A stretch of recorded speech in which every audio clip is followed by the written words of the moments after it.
Tiga hakim ajukan dissenting opinion dalam sidang putusan sengketa Pilpres. Apa saja yang bisa dibaca dari poin perbedaan pendapat tiga hakim ini? Kita bahas bersama Bivitri Susanti, pakar hukum tata negara. Selamat malam Mbak Bivitri. Selamat malam, Mbak Friska. Kalau dari tiga hakim konstitusi mengajukan atau menyebutkan adanya dissenting opinion, pendapat yang berbeda. Apa yang Anda cermati? Karena tadi Prof. Mahfud juga bilang bahwa ini jadi sejarah adanya dissenting opinion di putusan sengketa Pilpres.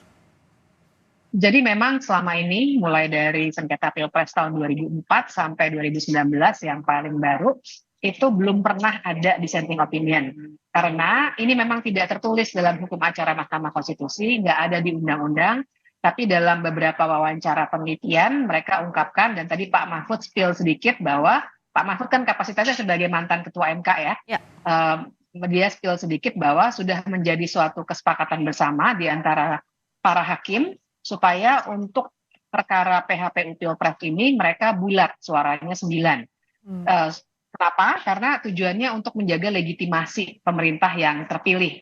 Jadi biasanya yang dilakukan itu mereka rapat permusyawaratan hakim, misalnya ada yang nggak setuju, rapat lagi, nggak setuju, rapat lagi, sampai akhirnya terjadi konsensus. Nah, rupanya tahun ini, seperti dia tadi katakan, nampaknya nggak bisa ada konsensus yang dicapai, sehingga baru pertama kali pecah telur, tiga hakim memberikan dissenting opinion. Dan kita semua tahu, tadi Mbak Friska sudah bacakan, dissentingnya sebenarnya keras. Tadi kan Mbak Friska kesimpulannya aja, tapi tadi saya memperhatikan betul, itu keras sekali kata-katanya. Diungkapkan dengan lugas gitu, bahwa memang telah terjadi pelanggaran, kampanye terselubung, bahasanya tuh begitu tuh. Jadi saya kira ini catatan penting yang menandakan bahwa PHPU Pilpres kali ini atau Pilpres kali ini memang luar biasa dibandingkan dengan Pilpres yang terjadi setelah Orde Baru. Ada agree to disagree yang terjadi di Mahkamah Konstitusi, akhirnya dissenting opinion ini dibacakan secara terbuka. Mbak Bivitri, dari poin-poin yang disampaikan tadi oleh Pak Saldi Isra, Bu Eni Nurbaningsi, juga Pak Arief Hidayat, apa saja yang dibaca? Karena sorotan soal bansos, netralitas aparat, itu tegas sekali disampaikan dalam pertimbangan seperti yang tadi Mbak Bivitri sampaikan, dibacakan oleh para hakim konstitusi ini di depan publik. Jadi misalnya Hakim Saldi Isra itu berbedanya di dua hal, dan itu dia tekankan betul. Soal bansos dan juga keterlibatan aparat negara. Menurut dia dua-duanya beralasan. Sama sebenarnya Bu Eni maupun Pak Arief Hidayat juga menyatakan hal yang sama. Jadi kalau bacaan saya kira-kira begini, kalau kita abstraksikan ya. Titik tolaknya antara 5 yang menolak gitu ya, yang mayoritas, dengan 3 yang dissenting sebenarnya di 2 tempat. Yang pertama, cara pandang 3 hakim yang dissenting itu, mereka melihat melampaui hukum tertulis. Jadi mereka menekankan sekali, Bu Eni pakai bahasa yang sama dengan Pak Arief Hidayat, bilangnya ini rule of law itu sangat terkait dengan rule of ethics. Mereka sudah mau bilang, nggak bisa loh lihat hanya hukumnya, tapi juga lihat bahwa ada pelanggaran etik yang luar biasa. Bahasanya sama tuh, rule of ethics gitu katanya.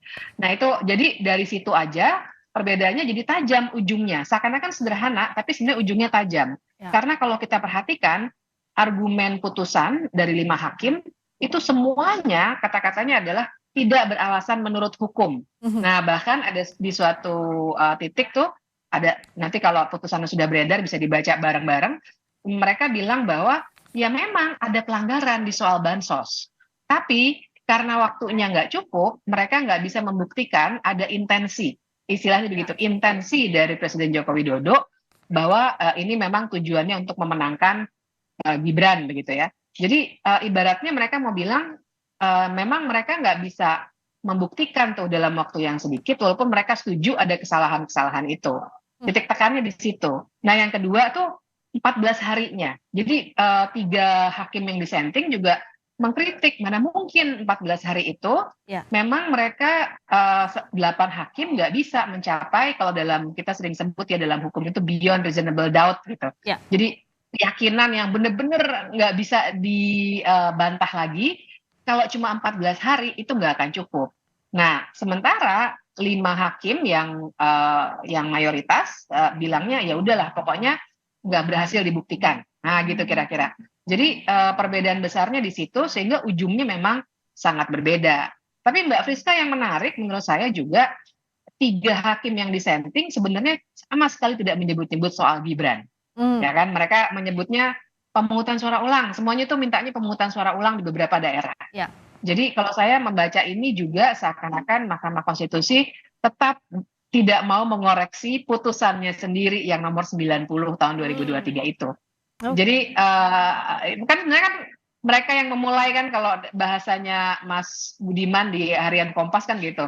MK yang memulai, harusnya MK yang mengakhiri. Nah, mereka tuh seperti mau mengesampingkan fakta juga bahwa memang yang memulai semua ini gara-gara MK Ada putusan kemarin nomor gitu. Jadi 90 yang akhirnya mendahuluinya begitu ya, Mbak? putusan 90 yang bikin kekisruhannya mundur apa begitu ke depannya dirusak semua gitu. Hmm. Itu mereka tidak koreksi sama sekali. Tidak disebut-sebut bahkan soal-soal yang terkait dengan putusan 90.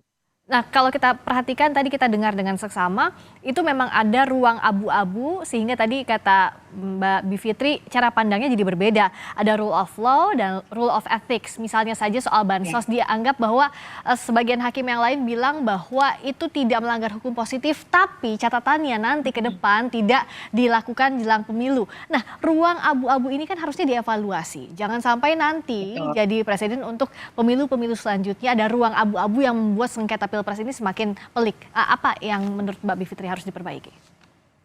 Ya, memang walaupun ya barangkali ada sedikit kekecewaan dari sebagian pihak tentu saja ya, tapi kalau kita harus melihat silver liningnya, kita melihat positifnya, sebenarnya putusan ini berhasil membuatkan paling tidak beberapa catatan apa saja yang harus diperbaiki.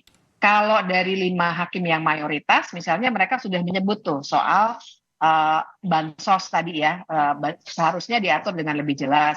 Kemudian pelanggaran pemilu yang juga perlu diperluas ke Mahkamah Konstitusi karena di Bawaslu banyak sekali yang ternyata tidak selesai. Ya. Sementara cara pandang 5 hakim yang mayoritas bilangnya ya udah, kalau memang di Bawaslu sudah berhasil, sudah ditindaklanjuti, MK tidak lagi berwenang Ya. untuk memeriksa ulang, kurang lebih begitu.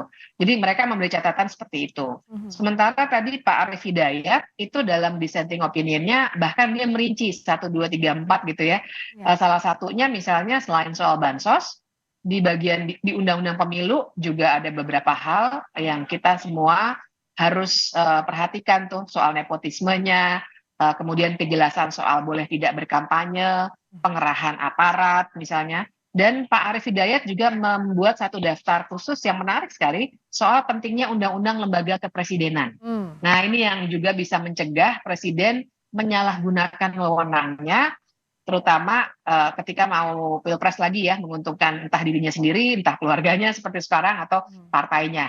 Nah, ini yang paling tidak ini PR kita ke depan, Ya. dan ini artinya sebagai judicial order, jadi perintah pengadilan sebenarnya Mhm. kepada pembuat undang-undang untuk membuat undang-undang baru ataupun memperbaiki tadi ya undang-undang pemilu, mungkin undang-undang yang terkait dengan bansos dan lain sebagainya. Ini harus ditindaklanjuti oleh DPR yang baru dan pemerintah yang baru karena pembuat undang-undang memang mereka. Ya. Nah, ini yang kita mesti tunggu dan kita mesti awasi kayaknya ini rame-rame Mbak Friska, soalnya kan ini sebenarnya situasi yang menguntungkan ya Ya. untuk partai-partai yang berkuasa.